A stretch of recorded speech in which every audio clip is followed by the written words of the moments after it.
সম্মানিত দর্শক শ্রোতা, আসসালামু আলাইকুম। ক্ষমতার দাপট নাকি জনতার অধিকার, রাজনীতির মারপ্যাচে সমাজ আজ কোথায় দাঁড়িয়ে?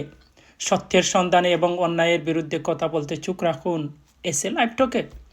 আমি সরোয়ার, আপনাদের সবাইকে স্বাগত জানাচ্ছি আজকের এই বিশেষ পর্বে। রাজনীতি কোনো ব্যবসার জায়গা নয়, এটি জনগণের সেবা করার পবিত্র মাধ্যম। যখন রাজনীতি নীতিহীন হয়, নেতারা যখন পথভ্রষ্ট হন, তখন সমাজ দুর্নীতিগ্রস্ত হয়। চেয়ার আসে, চেয়ার যায়, জনগণ আজীবন রয়ে যায়। নেতা আসে, নেতা যায়, রাজা আসে, রাজা যায়, কিন্তু দেশ, ভূখণ্ড, মাতৃভূমি তো ঠিকই রয়ে যায়। মুখ বন্ধ রাখলে জনতার অধিকার আদায় হয় না, এমনিতেই হারিয়ে যায়। দল যার যার, দেশটা হোক সবার। রূপপুর পারমাণবিক বিদ্যুৎ কেন্দ্রের সেই বহুল আলোচিত বালিশকাণ্ড এবং বর্তমান প্রেক্ষাপট নিয়ে তারেক রহমানের অতি সাম্প্রতিক উক্তি এবং সাবেক প্রধানমন্ত্রী শেখ হাসিনার কাল্পনিক একটি কথোপকথন আমি আপনাদের সামনে দর্শক তুলে ধরছি। নিশ্চয় আপনাদের ভালো লাগবে। আজকের এই পর্বের আলোচনার নাম দিয়েছি বালিশের উপর পরমাণু শক্তি। একটি কাল্পনিক টিভি টকশো আমি তুলে ধরছি। যেমন এখানে বর্তমান প্রধানমন্ত্রী তারেক রহমান এবং সাবেক প্রধানমন্ত্রী শেখ হাসিনাকে উপস্থিত করা হলো। উপস্থাপক তারেক রহমান সাহেবকে জিজ্ঞেস করলেন, আচ্ছা তারেক রহমান সাহেব, রূপপুর পারমাণবিক বিদ্যুৎ কেন্দ্র নিয়ে আপনার সর্বশেষ মন্তব্য কি? তারেক রহমান বললেন, দেখুন, আওয়ামী লীগ সরকার রূপপুরে আসলে পরমাণু কেন্দ্র বানায়নি, বিদ্যুৎ কেন্দ্র বানায়নি। ওরা বানিয়েছে বালিশের পারমাণবিক গবেষণা কেন্দ্র। একটা বালিশের দাম 5,959 টাকা। আমি তো ভেবেছিলাম ওই বালিশে ঘুমালে মানুষের মাথায় সরাসরি ইউরেনিয়াম চার্জ হবে, আর সকালে ঘুম থেকে উঠে সবাই এক একজন আইনস্টাইন হয়ে বের হবে। এখন উপস্থাপক সাবেক প্রধানমন্ত্রী শেখ হাসিনাকে প্রশ্ন করলেন, ম্যাডাম আপনার প্রতিক্রিয়া কি? সাবেক প্রধানমন্ত্রী আরও তেজ নিয়ে বললেন, আরে তোমরা তো গভীর ষড়যন্ত্রের কিছুই বুঝো না। রূপপুর হলো রাশিয়ার প্রযুক্তিতে তৈরি। আমরা যদি সাধারণ বালিশ দিতাম তাহলে কি পারমাণবিক তেজস্ক্রিয়া ঠেকানো যেত? ওই বালিশের ভেতরে আমরা তুলো দিয়েছি বিশেষ অ্যান্টি নিউক্লিয়ার ফাইবার, যাতে আমাদের কর্মীরা, দেশের মানুষরা ঘুমানোর সময়ও পরমাণু বোমা থেকে নিরাপদ থাকে। তারেক রহমান সাহেবকে এখন সঞ্চালক জিজ্ঞেস করলেন। তারেক রহমান সাহেব হেসে বললেন, ওহ, তো সেই ফাইবারটা কি টাকা দিয়ে তৈরি? কারণ একটা বালিশ তোলার খরচই তো দেখি 7 তলায় উঠতে 700 টাকা লেগে গেছে। এত দামি বালিশ কি লিফটে উঠলে ইজ্জত কমে যায়? নাকি বালিশগুলো এতই ভারী ছিল যে এগুলোর ভেতরে রাশিয়ার আস্ত একটা রিয়েক্টর লুকানো ছিল? দর্শক, আপনারা এই শুনেছেন। এখন সাবেক প্রধানমন্ত্রীকে আবার প্রশ্ন করলেন উপস্থাপক।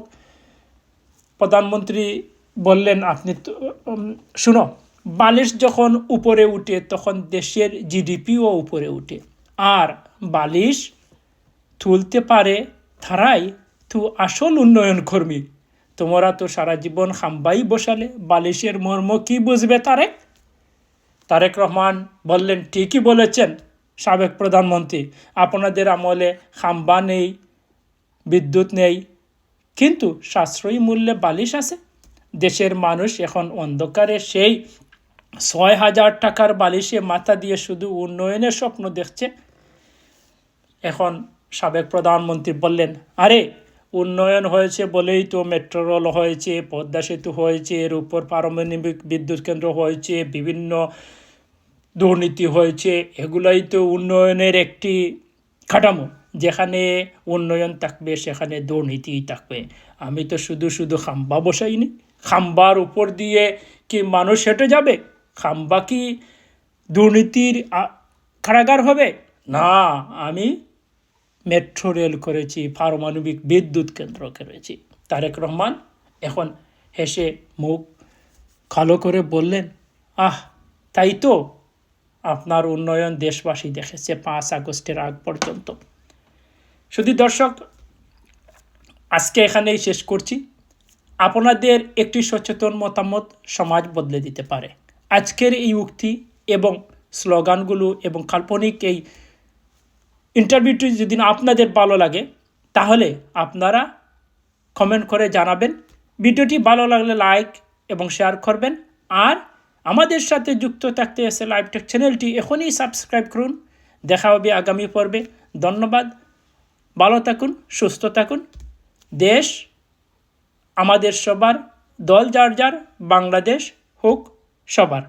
ধন্যবাদ দর্শক। এটি আমি রাজনৈতিকভাবে উপস্থাপন করছি না, আমি বাস্তবতা তুলে ধরছি। আমি কাউকে রাজনৈতিকভাবে দোষারোপ করছি না। এদেশের নাগরিক আপনারা এদেশে বড় হয়েছেন, আপনাদের সন্তানরাও এদেশে বড় হচ্ছে। সেজন্যই আমি কথাগুলো তুলে ধরছি একজন নাগরিক হিসেবে নয়। অডিটর জেনারেল সাহেব যখন আসলেন, উনি আমাকে কতগুলো ওনাদের রিপোর্টের অনেকগুলো বিষয় তুলে ধরলেন। কিছু পরে আমি দেখলাম পত্রিকাতেও এসছে, খুব সম্ভবত সেক্রেটারিয়েটে আপনাদের কারো অনেকেই ধারণা আছে, বিশেষ করে যারা ওই এলাকাতে কাজ করছেন বা আপনারা মনিটর করছেন সব কিছু দেখছেন। আপনার ধারণা আছে যে আমার অফিস থেকে সেক্রেটারি যে অফিসে আমি বসে, এখান থেকে বের হলেই সাংবাদিকরা নিচে থাকে, যেই বের হচ্ছেন তাকে জিজ্ঞেস করেন। খুব সম্ভব সেভাবেই বোধহয় কথাটা বের হয়েছে। অডিটর জেনারেল সাহেব আমাকে অনেকগুলো বলার মধ্যে আমি খুব আশ্চর্য হয়েছি। আগে পত্রিকায় পড়েছিলাম, স্বাভাবিকভাবে পত্রিকায় অত ওভাবে না থাকলে অডিটর জেনারেল যেহেতু অডিট করেছেন, পরিষ্কারভাবে কথাগুলো ফুটে উঠেছে বা বেরিয়ে এসেছে, উনি যেহেতু ইনভেস্টিগেট করেছেন। রূপপুর সম্পর্কে উনি বলেছিলেন আমাকে যে রূপপুরে স্বাভাবিকভাবে যে প্রজেক্ট হয়েছে সেখানে ফুল ফার্নিশড কোয়ার্টার তৈরি করা হয়েছে বিদেশি যারা আসবে তাদের জন্য। সেখানে বালিশ যখন কেনা হয়েছে, সেই বালিশের দাম ধরা হয়েছে 80,000 টাকা। আপনি একজন স্বাভাবিক মানুষ হিসেবে চিন্তা করতে পারেন কখনো কোনো বালিশের দাম পৃথিবীতে 80,000 টাকা হতে পারে? অস্বাভাবিক একটি ব্যাপার। সেখানে ফার্নিচার যেহেতু ছিল, ড্রেসিং টেবিল কেনা হয়েছে। এটি অডিটর জেনারেল সাহেবের কথা। যে ড্রেসিং টেবিল ওনার ধারণা 30-35,000 টাকার দাম, সেই ড্রেসিং টেবিলের দাম ধরা হয়েছে 4 থেকে 5 লক্ষ টাকা। এই রূপপুর প্রকল্পটি সিমিলার প্রকল্প আমাদের পাশের একটি দেশ করেছে। তাদের লেগেছে অ্যাবাউট খুব সম্ভবত 14,000 কোটি টাকার মতন। বাংলাদেশে যে রূপপুর আণবিক এই যে রূপপুরে যে প্রকল্পটি করা হয়েছে, এটির খরচ গিয়ে আলটিমেটলি খুব সম্ভবত দাঁড়িয়েছে 96,000 কোটি টাকা। আসুন, একটি টানেল তৈরি করা হয়েছে, টানেলটির নাম কর্ণফুলী টানেল। এটি সম্পর্কে অনেকেরই আপনাদের পরিষ্কার ধারণা আছে। এই কর্ণফুলী টানেলটির খুব সময় আমি দেখিনি।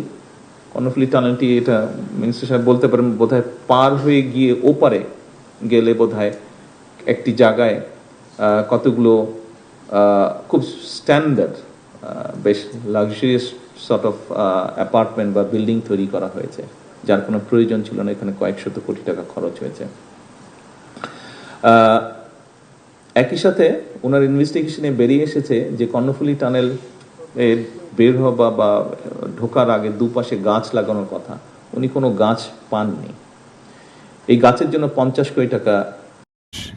ধন্যবাদ, কৃতজ্ঞতা ও শ্রদ্ধা সফল রাষ্ট্রনায়ক, 5 বারের নির্বাচিত প্রধানমন্ত্রী, বঙ্গবন্ধু কন্যা, আধুনিক বাংলাদেশের কারিগর, জননেত্রী শেখ হাসিনা।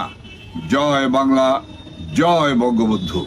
রূপপুর পারমাণবিক বিদ্যুৎ কেন্দ্রে জ্বালানি লোডিং এর মাধ্যমে আনুষ্ঠানিক পারমাণবিক বিদ্যুৎ যুগে প্রবেশ করল প্রিয় বাংলাদেশ। ধন্যবাদ, কৃতজ্ঞতা ও শ্রদ্ধা সফল রাষ্ট্রনায়ক, 5 বারের নির্বাচিত প্রধানমন্ত্রী, বঙ্গবন্ধু কন্যা, আধুনিক বাংলাদেশের কারিগর, জননেত্রী শেখ হাসিনা। জয় বাংলা।